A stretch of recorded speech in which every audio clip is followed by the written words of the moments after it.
Una desesperada propuesta fue la que hizo el jefe del régimen venezolano en la noche de este miércoles, sin explicar los objetivos o los alcances. Nicolás Maduro llamó a los militares colombianos para que se unan a él para, según él, defender la soberanía nacional ante lo que llama amenazas externas.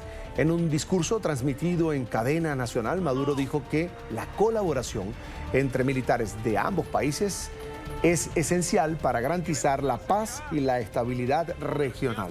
Sus declaraciones se conocen horas después de la orden del presidente Donald Trump sobre un bloqueo total a los petroleros sancionados que entren o salgan de Venezuela y en medio del despliegue militar de Estados Unidos en el Caribe.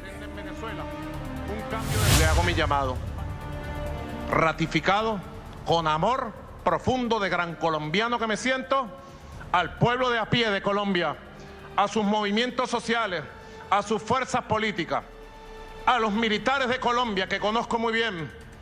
Los llamo a la unión perfecta con Venezuela para que nadie ose tocar la soberanía de nuestros países y para ejercer el dictamen de Bolívar de unión permanente y de felicidad compartida.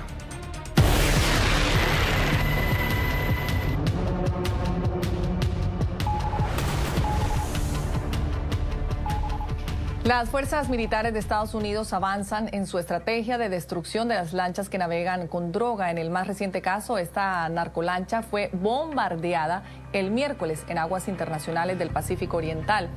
El Comando Sur informó que el ataque fue cumplido dentro de la operación Lanza del Sur desatada por el Pentágono contra un grupo designado como organización terrorista extranjera en una reconocida ruta de tráfico de cocaína, según los datos de inteligencia. Las 4 personas a bordo fueron abatidas.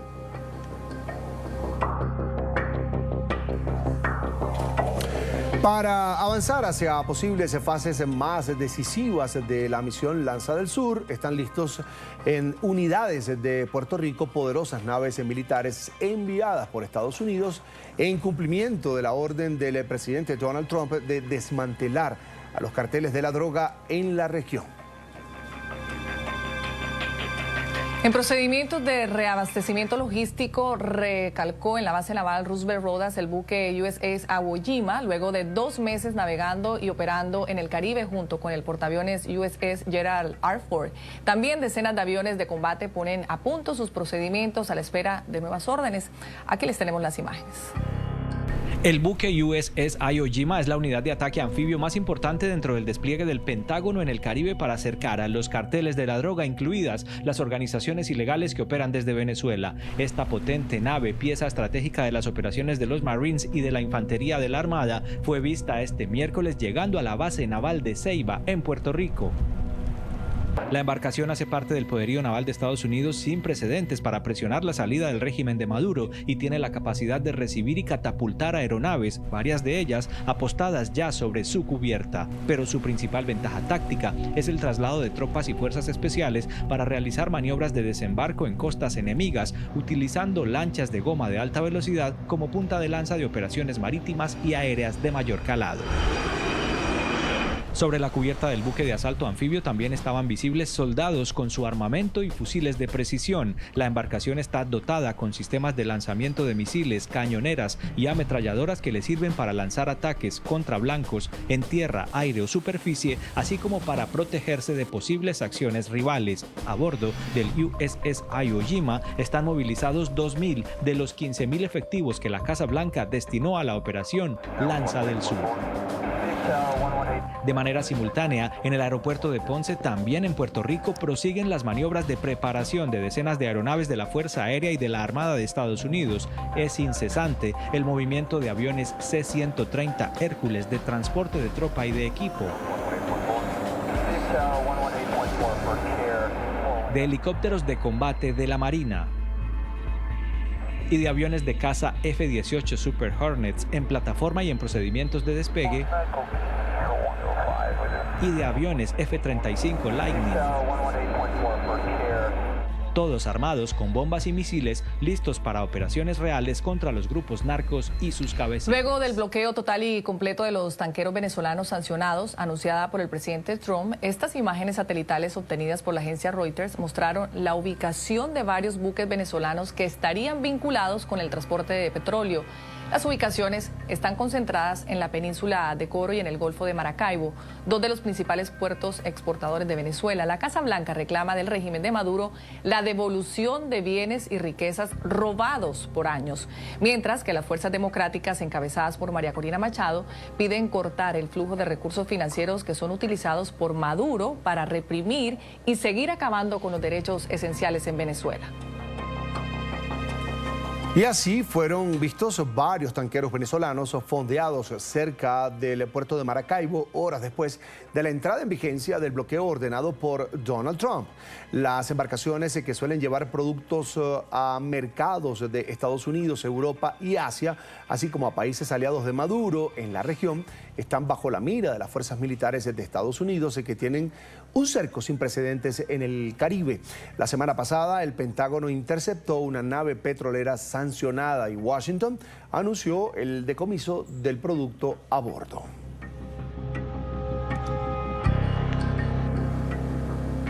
Tras la orden de bloqueo total, el régimen de Maduro habría dispuesto que la Armada venezolana escolte a los buques que transportan petróleo, una medida que aumentaría el riesgo de un choque directo con fuerzas del Pentágono. Así lo reveló The New York Times. Varios barcos habrían zarpado desde la costa este venezolana con una escolta naval la noche del martes y la del miércoles. Las embarcaciones que presuntamente transportaban urea, un aditivo líquido usado en motores diésel modernos, coque de petróleo y otros productos derivados del crudo, salieron del puerto de José con destino a los mercados asiáticos. Esos buques no figuraban en la lista de embarcaciones sancionadas por Estados Unidos. La bancada del partido del presidente Daniel Noboa en la Asamblea de Ecuador, a pesar de no tener mayorías parlamentarias, logró los apoyos necesarios para sacar adelante la aprobación de una trascendental resolución de respaldo a las acciones internacionales contra el régimen de Maduro. Con 80 votos a favor, 59 en contra del bloque de izquierda y 4 abstenciones, el legislativo ecuatoriano exigió el restablecimiento de la libertad, la justicia y la democracia en Venezuela. La resolución emitida exhortó a la ONU y a la OEA a intensificar sus medidas para garantizar los derechos de los venezolanos. El camino hacia la libertad jamás es sencillo. No ha sido en este caso y todavía no se puede cantar una victoria. Pero jamás ha estado Venezuela tan cerca de que sus familias se reencuentren, de que la prosperidad pueda regresar y que además se acabe un régimen narcoterrorista en donde hasta sus propios aliados del señor Petro ya dice que es una dictadura, aunque él defiende que no tienen nada que ver con los grupos narcotraficantes, pero incluso él lo reconoce. Y ese camino tiene que continuar. Y el Ecuador tiene que estar siempre del lado correcto de la historia. La resolución aprobada por la Asamblea de Ecuador incluyó una explícita exaltación por su defensa de la paz y los derechos humanos a la Nobel de Paz María Corina Machado, reconocida por la mayoría de los asambleístas como la líder democrática que condujo a Venezuela a la victoria electoral sobre el régimen el año pasado. Pero ahora sí se ve una luz, y una luz liderada por una mujer valerosa. ¿Qué mujer, señores, para valiente María Corina Machado? Desde cuando confrontó con Chávez, solita, en el Parlamento venezolano, y le increpó a la cara y le demandó respuestas por las madres venezolanas. Y ahora ha sido premiada con justicia con el Premio Nobel de la Paz. Y no quiero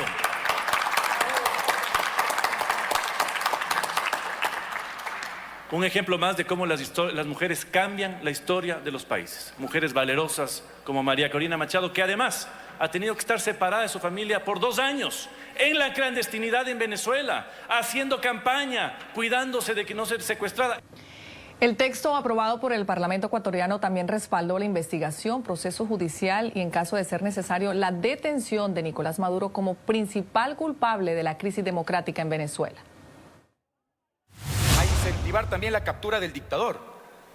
Y hay que también decirle al Ecuador y al mundo entero que Maduro tiene procesos investigativos abiertos en la Corte Penal Internacional, Cuando hablamos de Corte Penal Internacional, hablamos de delitos de lesa humanidad. Cuando hablamos de la Corte Penal Internacional, hablamos de delitos que violan la dignidad humana, no solamente de los venezolanos,